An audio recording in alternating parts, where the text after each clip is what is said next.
My wife walked out on our family to chase a life with no strings attached, and years later she turned up at my door expecting to slot right back in. I'm 30, divorced for 3 years now. My ex, Priya, and I had been together since college, married at 24, 2 daughters by 26. Then, one ordinary evening, she sat me down and said she felt like she was suffocating, that she needed to be free of everything tying her down. I thought she meant a job change. She didn't. She wanted out of the marriage, out of the daily grind of parenting, out of the whole life we'd built. I begged her to slow down. I offered counseling, a short break, anything. She turned it all down. She said if we were meant to be, we'd find our way back to each other someday. When I broke down, she told me to have faith. Then she asked, almost cheerfully, what I was going to do for myself once I was free too. I told her parents don't just walk away from their kids to go find themselves. She looked at me like I was the one who didn't get it. 2 weeks later, she packed a bag and left. The divorce was simple. She didn't ask for anything. She got visitation, but barely touched it. The few times she came around, she'd keep it short and distant, like staying too long might pull her back into a life she'd decided was beneath her. Within a few months, even those visits stopped. I pieced together the rest later. She'd fallen in with a group she met through work, a handful of people who treated commitment and family as cages, who reinforced for each other that anyone tied down was wasting their one life. Over months, they'd worked on her,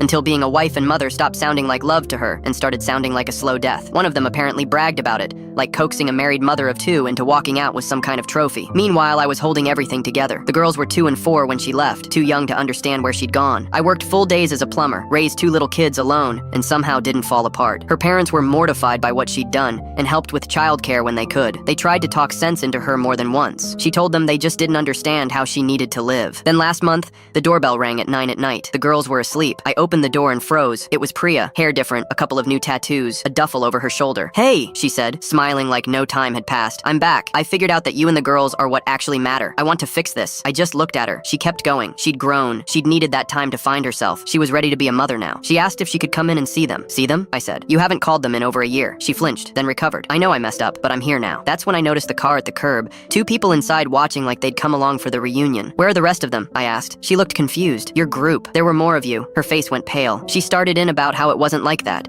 They were just friends who supported each other. "You chose to leave your family for 3 years," I said. "The girls chose to stop asking when you were coming home. I chose to build a life without you. And now I'm choosing to close this door." She grabbed the frame. "Please, those people were toxic. I see it now. And the next time you feel like you're suffocating, after the girls get attached again, that won't happen. I promise." I lifted her hand off the door gently. "You promised me something once before. It didn't hold up then either." And I closed it. She knocked for a while before giving up. The car drove off without her even getting back in. Her mother called the next morning, apologizing, saying Priya had shown up crying, expecting them to pressure me into taking her back. They'd refused. They told her she'd made her choice and had to live with it. My daughters are 5 and 7 now. They're happy. They're steady. They don't really remember her. I won't pretend there's no part of me that wishes the story had gone differently, for their sake more than mine. But I've learned the difference between someone who's sorry they hurt you and someone who's just sorry they ran out of road.